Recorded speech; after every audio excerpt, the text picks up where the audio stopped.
Hello la team YouTube, j'espère que ça va bien. Moi je suis HS. Je viens d'arriver à Rouen, je suis sur mon parking de ma résidence. On a pris donc l'avion à 2h15 du matin, on est arrivé à 7h30 à Charles de Gaulle. On peut pas dire que j'ai dormi, hein. J'ai somnolé dans l'avion avec les genoux dans le menton et la tête qui faisait ça et le voisin qui faisait du bruit. Bref, et je viens d'enchaîner avec 2 heures de route de voiture, sans compter le fait que je n'ai pas mangé depuis hier 19h. Il est midi, je suis crevée, j'ai faim et j'ai la flemme. On va aller retrouver Malo. On va monter la valise qui fait 20 kg 2. Tiens, j'avais peur que ça dépasse de beaucoup, elle faisait 20 kg 2. Bref, on va vider la voiture, je vais monter tout ça là-haut, faire des câlins à mon chat. Je me suis acheté au passage une baguette de pain frais et un pain au chocolat pour me faire une espèce de brunch pour manger parce que j'ai faim. Et je pense que le ménage dans l'appartement et le vidage de la valise et la mise en ligne des vidéos et le petit brief sur les infos sur le voyage, je ferai ça après une bonne sieste. Je pense que je vais essayer de dormir 2 heures parce que j'ai archi mal au crâne et j'ai pas le courage de faire tout ça maintenant. Donc je monte tout ce qu'il y a dans la voiture là-haut, je mange, je dors 2 heures et je vous retrouve après. Voilà, à toutes.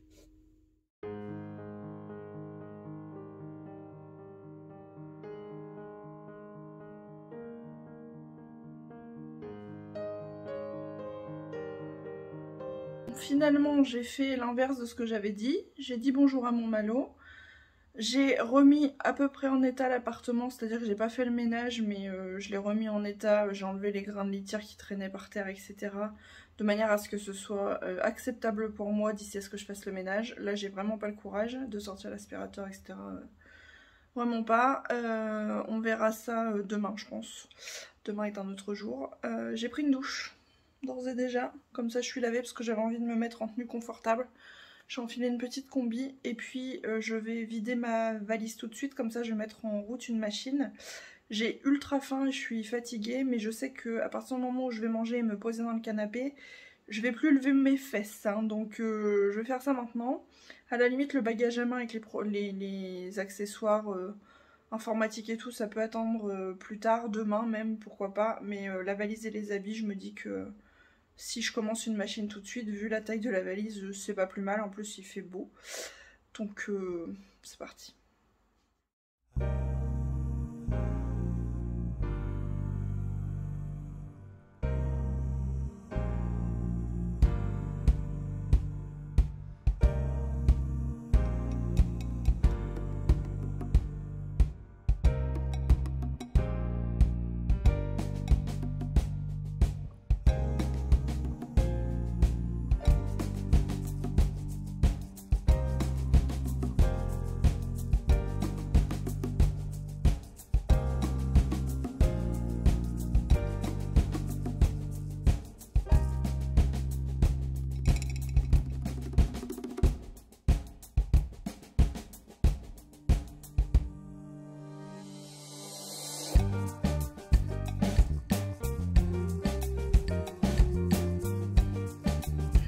Il est 14h, j'ai vidé la valise, la machine est en train de tourner, j'ai mangé mon petit pain frais avec mon pain au chocolat.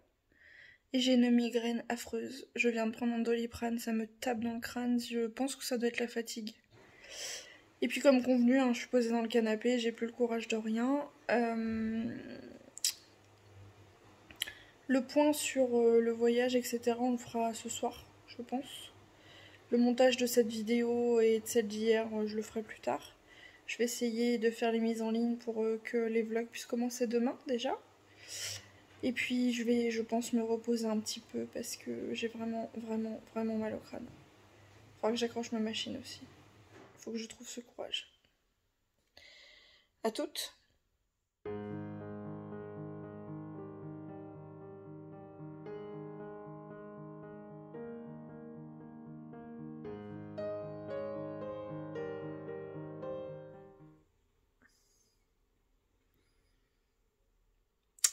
Je viens de me réveiller. Il est quasiment 19h. J'ai fait ce qui s'appelle un coma sur le canapé. Et Malo m'a pas quitté.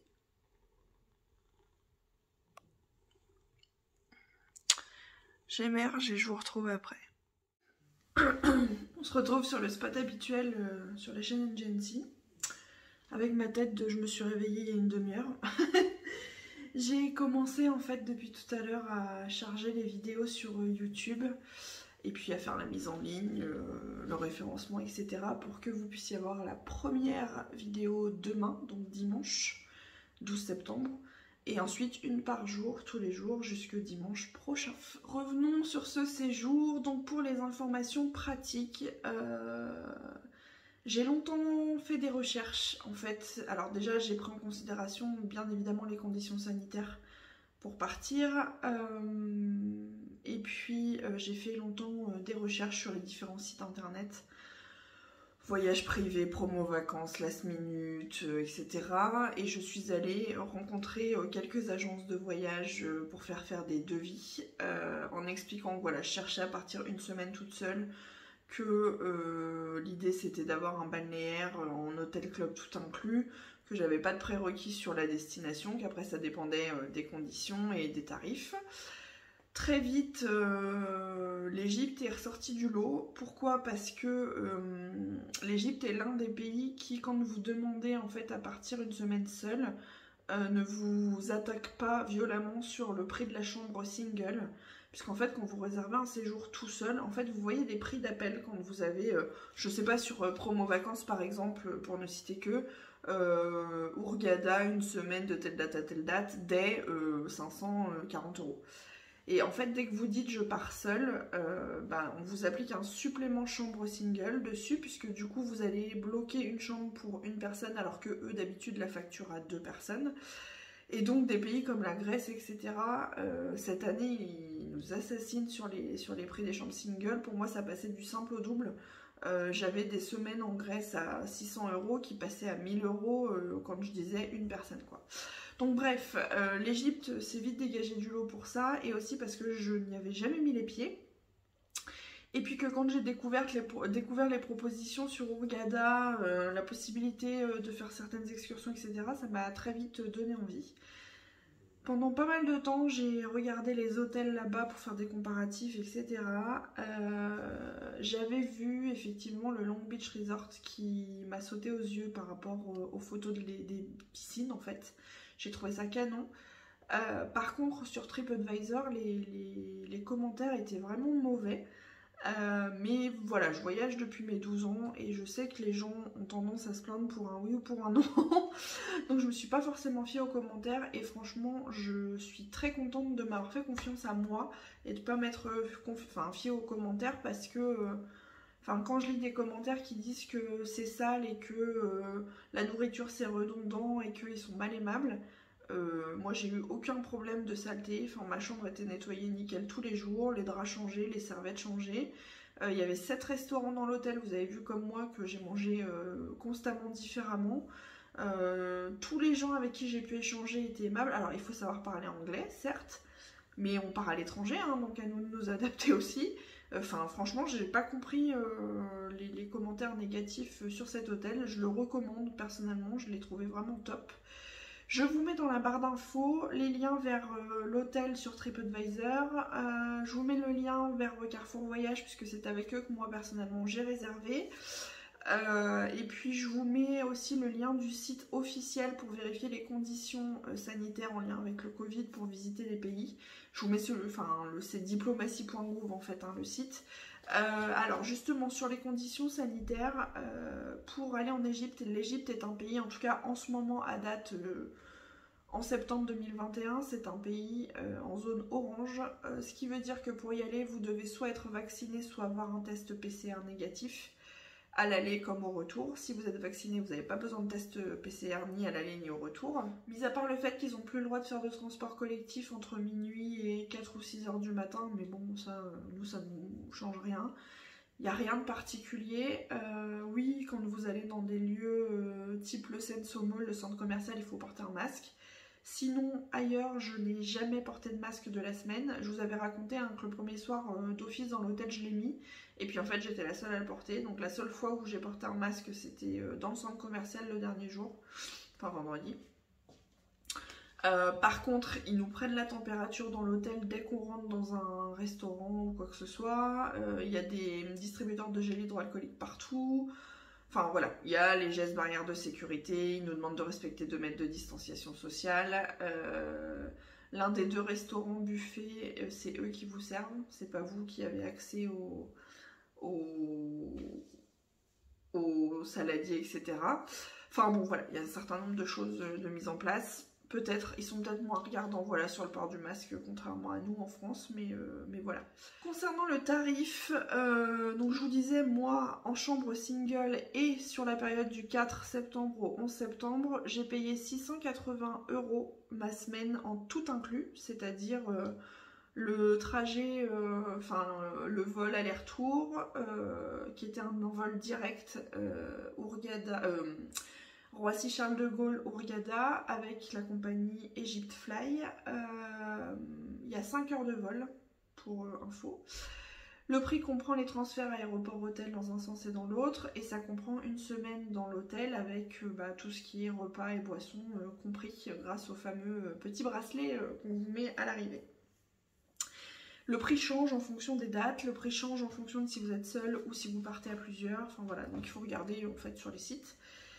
Pour la petite info, je vous l'ai déjà dit, mais en Égypte, ils sont en vacances ils reprennent en octobre en fait, donc si vous voulez y aller à un moment où il n'y a pas trop de touristes, que ce soit des touristes étrangers ou des touristes locaux, il faut viser à partir d'octobre en fait. Et en termes de température, en ce moment, j'ai eu toute la semaine entre 35 et 38, pas une goutte de pluie. Ils en ont très très rarement là-bas, voire jamais. Enfin voilà, le temps, même en octobre, il fait encore très très beau, donc pas de souci. Qu'est-ce que je pourrais vous dire d'autre? J'avais réservé un parking sur lequel j'ai laissé mon véhicule, un parking Roissy-Charles de Gaulle sur une plateforme de réservation qui s'appelle Allo Park. C'est pareil, je vous mets le lien vers la plateforme de réservation juste en dessous si jamais vous prévoyez de voyager, peu importe la destination, et que vous partez de Roissy, et vous pouvez utiliser cette plateforme-là. Moi, je l'ai testé, j'ai pas eu de soucis, donc voilà. Et pour info, du coup, le parking m'a coûté 37 € pour toute la semaine. J'ai eu juste une majoration de nuit, parce que je suis arrivée à 6 h du matin au départ, donc 10 € de plus, donc 46 €, 47. Mais sinon, sans majoration de nuit, c'était 37, donc c'est vraiment peu cher. Et ils vous emmènent jusqu'à l'aéroport, vous déposez la voiture sur leur parking et ils vous emmènent jusqu'à l'aéroport et ils viennent vous rechercher au retour, donc nickel. Concernant les excursions, alors là j'ai une question à vous poser. Je m'étais interrogée avant le départ, parce que j'avais bien évidemment, comme je vous le disais, fait des recherches pour savoir ce qu'il y avait à faire là-bas, et j'avais déjà repéré ce que je voulais faire là-bas avant d'arriver. Je m'étais posé la question de savoir si j'allais réserver sur Get Your Guide, qui est une plateforme de réservation d'excursions, peu importe la destination, c'est un peu comme Booking pour les hôtels finalement. Et donc je m'étais téléchargé l'application Get Your Guide. Pour info, les 3 excursions que j'ai faites avec l'hôtel, il y en avait 2 qui étaient sur Get Your Guide et une où c'était pour le... Alors il y avait le bateau sous-marin, il y avait le méga safari, et par contre l'île c'était sur le Get Your Guide, il proposait Orange Bay, et moi j'ai fait Marmilla, donc c'est pas tout à fait la même île, enfin c'est pas tout à fait le même endroit, mais c'était le même principe. Les 3 excursions sur Get Your Guide, ça me revenait à un peu moins de 90 €, et en vrai avec l'hôtel j'ai payé un peu moins de 140 €. Mais au moins j'avais la sécurité que c'était organisé par l'hôtel, qu'on allait bien me chercher, me ramener, et qu'on allait avoir quelqu'un qui parlait français un petit peu sur les excursions. Sur Get Your Guide, je n'ai jamais testé, j'ai découvert ça en faisant des recherches. Donc c'est là où je compte sur vous, dites-moi en fait dans les commentaires s'il vous plaît, si vous avez déjà, lors d'un séjour à l'étranger, fait des réservations d'excursions sur la plateforme Get Your Guide. Et si oui, quelle a été votre expérience? Comment ça s'est passé? Parce que du coup, j'ai gardé l'application pour les prochains voyages, mais j'ai pas osé l'utiliser. Même si c'était beaucoup moins cher, quasiment moitié prix. Mais voilà, sur ce coup-là, je me suis pas lancée. Donc je compte sur vous pour me dire si vous avez déjà utilisé cette plateforme et si c'est le cas, comment ça s'est passé. par avance, merci. Pour juste clôturer sur les informations sur les informations tarifaires, j'ai oublié de vous dire une chose. Quand vous arrivez en Égypte, il faut acheter un visa qui coûte approximativement 30 €. Vous le prenez à l'aéroport. Attention, ils ont tendance à vous emmener vers des guichets un peu à touristes où les prix sont beaucoup plus chers. Nous, moi j'ai commencé à faire la file parce que c'est là qu'on m'avait emmené sur un guichet où il y avait un visa à 62 € parce que vous aviez une puce téléphonique avec ou je sais pas quoi. Enfin, en grosse arnaque, sachant que le visa, je l'ai payé en fait 25 € en tournant la tête et en voyant un guichet au loin beaucoup plus tranquille. Enfin voilà. Donc normalement, le tarif, le visa pour pouvoir entrer en Égypte, c'est environ 25-30 €. Donc à prévoir en plus. Sur les excursions, donc la journée complète à l'île paradisiaque, tout inclus, du départ de l'hôtel jusqu'au retour de l'hôtel, j'en ai eu pour 76 €, sachant que vous payez aussi une taxe de 2,50 € parce que vous prenez la mer. C'est comme ça en Égypte, vous payez une taxe quand vous allez en mer. Donc 76 € l'excursion avec le repas, enfin tout inclus pour la journée complète. Et c'était je crois 38 € pour les enfants. Sur le bateau sous-marin, j'ai payé 24 €. Et sur le méga safari, donc encore une fois tout inclus avec le repas, enfin tout du départ de l'hôtel jusqu'au retour, c'était 40 € la journée. Voilà. Donc franchement, en termes de tarifs, les excursions sont pas chères du tout. Encore moins sur Get Your Guide. Hein. Après, il y a plein d'autres choses. On peut faire des sorties en mer, aller voir les dauphins, faire de la plongée. Ils proposaient des journées entières au Caire ou à Luxor, mais ça coûtait déjà plus cher parce qu'il fallait prendre soit l'avion, soit faire plusieurs heures de bus. J'étais à 4 ou 5 heures de distance et j'avais pas envie de me faire une excursion avec 4 ou 5 heures de route aller et 4 ou 5 heures de route retour. J'espère que je retournerai en Égypte et du coup si j'y retourne, bah, ce serait peut-être plutôt pour faire ce côté-là, le côté pyramide, Caire, Luxor, remonter le Nil, voilà. Mais voilà pour les infos. C'est ici que je vais clôturer cette saison 1 des Vloggy Days, puisque voilà, je suis revenue. C'est fini les vacances en Égypte. Mon bilan, vous l'aurez compris, est plus que positif. J'ai adoré mon séjour, il a fait beau, il a fait chaud, les gens étaient agréables, l'hôtel était super, chacune de mes excursions était top, j'en ai pris plein les yeux. J'ai pris un petit Alpe que je vais très vite perdre, mais c'est un petit peu mieux qu'en partant, quand même. Je me suis ressourcée, rechargée en vitamine D, j'ai adoré et j'espère que ça vous a plu vous aussi. N'hésitez pas encore une fois à me dire si le format Vloggy Days vous plaît. Si c'est le cas, et ben j'essaierai, je referai ça lors de mon prochain séjour, qui aura lieu très vite, j'espère. Pour l'instant, j'ai encore rien programmé, mais on croise les doigts. Bref, je crois que j'ai assez blablaté pour cette semaine, je vais vous laisser un petit peu tranquille. On se retrouve dès mercredi 17 h pour la reprise des vidéos entre guillemets classiques, sur un rythme entre guillemets classique. N'hésitez pas, si jamais vous avez aimé ce que je vous ai proposé en termes de contenu, à partager la chaîne, à partager les vidéos, à liker les vidéos, à les commenter. C'est gratuit pour vous et en ce qui me concerne, ça me soutient. Ça me permet de faire évoluer la communauté NGNC et qu'on soit de plus en plus nombreux et nombreuses. Par avance, un grand merci. Un grand merci si vous avez regardé l'intégralité des épisodes de cette saison 1 des Vloggy Days. Merci de me suivre, merci de me soutenir, merci d'être là. Et n'hésitez pas encore une fois à commenter, ça me permet moi de vous connaître et de savoir que vous êtes là. Concernant les réseaux sociaux, merci aussi à vous si vous me suivez là-bas. Vous avez vu que je vous ai mis des images en direct. Si c'est pas encore le cas, n'hésitez pas à le faire. Je vous mets tous les liens vers mes réseaux sociaux dans la barre d'infos. C'est à portée de clic. Je vous fais plein de gros bisous. Prenez soin de vous. À très vite.